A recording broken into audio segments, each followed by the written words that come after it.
నమస్తే. ఇన్నాళ్ళు నన్ను సపోర్ట్ చేస్తూ, ఎంకరేజ్ చేస్తూ మీ ప్రేమని నాకు అందిస్తున్న ప్రతి ఒక్కరికి కృతజ్ఞతలు.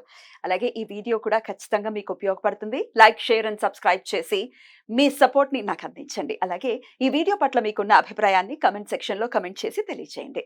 ఇప్పుడు వీడియోని చూద్దాం.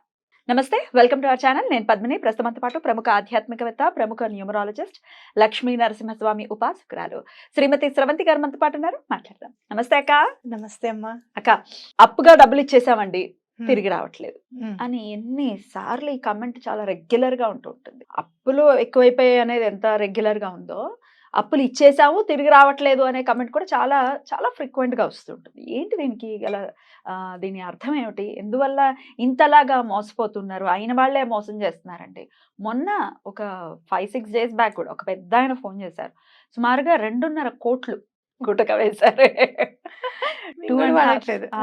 2.5 crores తెలిసిన వాళ్ళకే. అంటే ఒకేసారి కాదు. అప్పుడు 10 లక్షలు, అప్పుడు 5 లక్షలు చదువు కోసమని ఇట్లా ఇవ్వట్లేదండి తిరిగి. పాపం పెద్ద వయసులో ఎంత బోలెడంత క్షోభ కదా అది. హ్మ్. బోలెడంత బెంగ పెట్టుకుంటారు. ఇట్లా రకరకాల సిట్యుయేషన్స్. మరి ఇచ్చిన డబ్బులు తిరిగి రావాలంటే ఏం చేయాలక్క?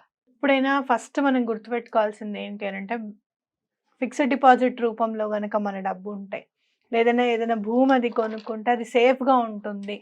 అంతేగాని ఇంట్రెస్ట్కి ఆశపడి మాత్రం మనం ఎటువంటి పరిస్థితుల్లోనూ డబ్బు ఇవ్వద్దు అనేది గుర్తుపెట్టుకోవాలి.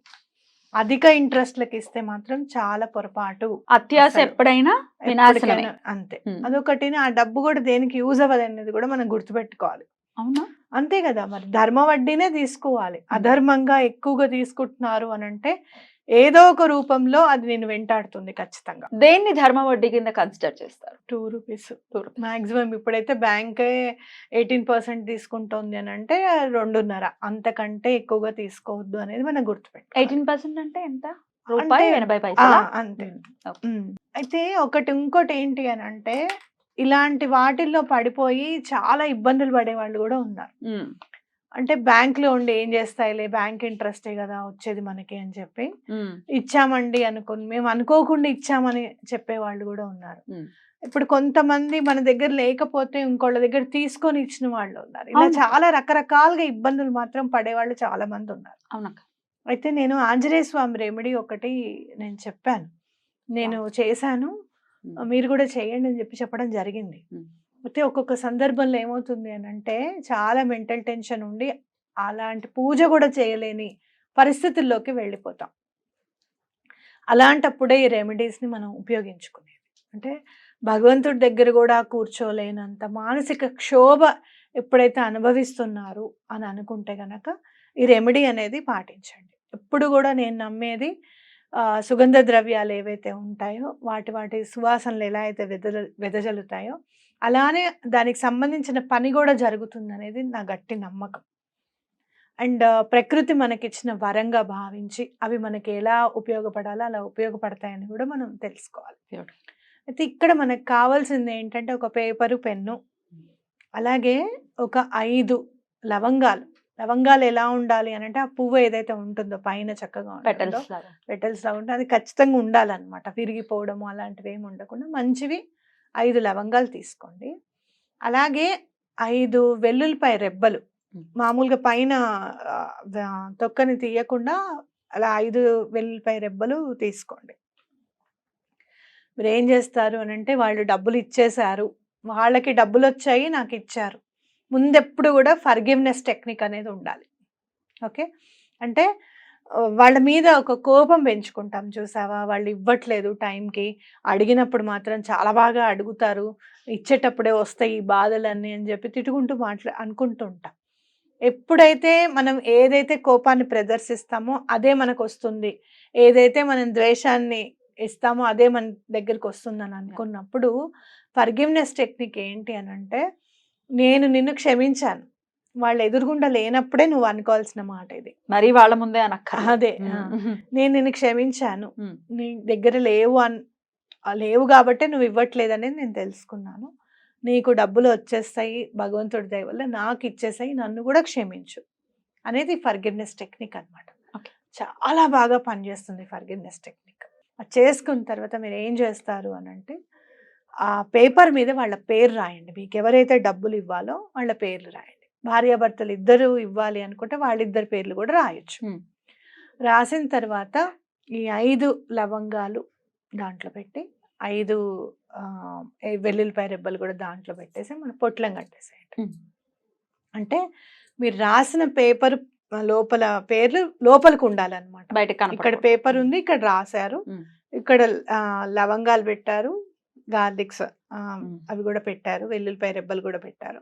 అది పొట్లం కట్టేసుకొని మీరు ఎప్పుడైతే డబ్బులు అడుగుతారో, వాళ్ళని డబ్బులు ఇస్తున్నారా అని మీరు ఎప్పుడైతే అడుగుతారో అప్పుడు మీరు చేతితో పట్టుకొని ఫోన్ చేయడము, లేకపోతే మీరు వెళ్ళి అడగాలనుకున్నప్పుడు అది పర్సులో పెట్టుకొని వెళ్ళి వాళ్ళని డబ్బులు అడగండి. మీకు తప్పకుండా రిటర్న్ వస్తాయి అమౌంట్. యూనివర్స్ దయ వల్ల, ప్రకృతి దయ వల్ల, అమ్మవారి దయ వల్ల తప్పకుండా రిటర్న్ వస్తాయి. ఏ కలర్ పెన్ తో రాయమంటారు అక్క వాళ్ళ పేరు? బ్లూ కలర్ పెన్ తో రాయండి. రాసిన తర్వాత మీరు ఏం చేస్తారు అని అంటే రిటర్న్ వచ్చేస్తాయి మీకు ఖచ్చితంగా. నాకు తెలిసి 1 or 2 months లోనో 3 months లోనే రిటర్న్ వస్తాయి. ఇక్కడ మనము పెట్టుబడిగా పెట్టాల్సింది నమ్మకం. ఓకే, తర్వాత మీకు రిటర్న్ వచ్చిన తర్వాత ఆ పేపర్ని అవి అలానే ఆ ప్యాకెట్ తీసుకొని వెళ్ళి ఎక్కడన్నా నీళ్ళల్లో వేసేసేయండి. యూనివర్స్కి థ్యాంక్స్ చెప్పండి. అలాగే మీకు డబ్బులు రిటర్న్ వచ్చాయి కాబట్టి ఇక్కడ మీరు నమ్మకమే కదా, ఆ నమ్మకాన్ని ఎటువంటి పరిస్థితులను వమ్ము చేయకుండా మీకు అన్ని పనులు అయ్యాయి కాబట్టి భగవంతుడికి ఏదైనా ఇవ్వడం, అట్లాగే ఏదైనా అన్నదానం చేయడము, ఏదైనా డొనేట్ చేయడము, ఇలాంటివి చేయండి. రైట్ అక్క. అయితే ఇది ఫోన్ చేసినప్పుడు చేతిలో పట్టుకోవాలి ఆ ప్యాకెట్ ని, అప్పుడు అడగాలి, లేకపోతే డైరెక్ట్ గా వెళ్ళినప్పుడు పర్స్ లో పెట్టుకోవడం, లేకపోతే జేబులో పెట్టుకోవడం వెళ్ళి చెయ్యాలి. అసలు మేము డబ్బులు ఇచ్చిన వ్యక్తి మాకు అసలు అందుబాటులో లేడు, అసలు ఎక్కడున్నాడో కూడా తెలియదు, అంటే అబ్స్కాండ్ అయిపోయాడు, అప్పుడు అది రాసి ఫైండ్ రీచ్ అని చదవండి. ఫైండ్ రీచ్ అనే స్విచ్ వర్డ్ చదవండి. ఎటువంటి పరిస్థితుల్లోనూ వాళ్ళ జాడ మీకు దొరుకుతుంది. అలాంటప్పుడు మీకు హనుమాన్ చాలీసా చాలా బాగా ఉపయోగపడుతుంది. సీతమ్మ వారి జాడని ఎట్లయితే కనుక్కుని ఆంజనేయ స్వామి వచ్చారో శ్రీరామచంద్రమూర్తి దగ్గరికి, అలానే వాళ్ళ జాడ మీకు తెలియపరుస్తారు. అయితే ఇది ఒక జాంబవంతుడిలా పనిచేస్తుంది ఈ రెమెడీ, అంతేనా? జాంబవంతుడు అంత దూరం నుంచి చూసి ఉంది అక్కడ సీతమ్మ తల్లి అని అంటాడు కదా. అసలు ఆంజనేయ స్వామి పూజ మాత్రం అమేజింగ్ అన్నమాట, చాలా బాగా పనిచేస్తుంది. హనుమాన్ చాలీసా చదవండి, తప్పకుండా వాళ్ళు ఎక్కడున్నారు అనేది మీకు తెలుసు. అయితే ఈ రెమెడీ సంపాతి లాగా పనిచేస్తుంది అక్క. సంపాతి కూడా చూసి చెప్తాడంట కదా, ఎక్కడుంది అమ్మవారు, ఇక్కడ నుంచి కనపడుతుంది నాకు, వెళ్ళు అని. అట్లాగే స్వామి గురించి ఎవరైనా మాట్లాడితే నాకు చూసి రమ్మంటే కాల్చొచ్చాడని అంటారు చూసావా, అది చాలా నెగటివ్ గా మాట్లాడుతూ ఉంటారు. నెగటివ్ గానే మాట్లాడతారు, కరెక్ట్. తప్పు చాలా. ఆయన ఎందుకు కాల్చాడు? ఆయన ఏమైనా ఉత్తిగా గాల్చేసి వచ్చేసాడా? ఎప్పుడైతే ఆయనని అవమానించారో, ఎవరు పెట్టారు కాల్చడానికి హేతు? రావణాసుడిని ఏమనరు, రావణాసుడే కదా, ఏమనరు, రావణాసుడిని ఏమనరు, అవన్నీ ఎవరికి తెలియవు. కాల్చొచ్చిన సంగతే మాట్లాడతారు. చూసి రమ్మంటే కాల్చొచ్చి రావడం అంటే ఇదే. చూసి రమ్మంటే చూశాడు ఆయన, తెలుసుకున్నాడు. వాళ్ళ శత్రువు ఏదైనా చేయగలుగుతాడు, నువ్వు చేసిన తప్పుకి ఎలాంటి ఇది దొరుకుతుంది అనేది ముందే అక్కడ కళ్ళ కట్టినట్టు చూపించాడు. అవునా కాదా? కరెక్ట్. అది కూడా రావణాసుడి వల్లనే కాల్చాడు, కానీ ఆయన ఉద్దేశపూర్వకంగా ఆయన ఏం చేయాల. ఎగ్జాక్ట్లీ. కాబట్టి ఇక్కడ కూడా యూనివర్స్ చేస్తుందా పని. మళ్ళీ బిర్యానీ ఆకులు మర్చిపోయారు, లవంగాలు జోలికి వచ్చారు, అవన్నీ అని అంటే మనం ఎంత బాధపడుతున్నాము డబ్బులు ఇచ్చి అనేది ఎవరికి తెలియదు. అది అవునా కాదా? కరెక్ట్. ఆ బాధ ఏంటనేది నాకు తెలుసు, ఇప్పటికీ తెలుసు. ఎస్ నెంబర్ కదా, ఎవరైనా డబ్బులు అడగక్కర్లా. కొన్ని సందర్భాల్లో నేను కళ్ళారో చూసా, కావాలా ముందు మీరే అడిగేస్తారు. అట్లా మనము బాధ ఏంటనేది మనకు అర్థమవుతుంది. కాబట్టి ఎటువంటి పరిస్థితుల్లోనూ ఇట్లాంటివి ఏం ఆలోచించకండి. ఒకటే గుర్తుపెట్టుకోండి, ప్రకృతి, వనరులు, అలాగే సుగంధ ద్రవ్యాలు, అలాగే మీ నమ్మకం.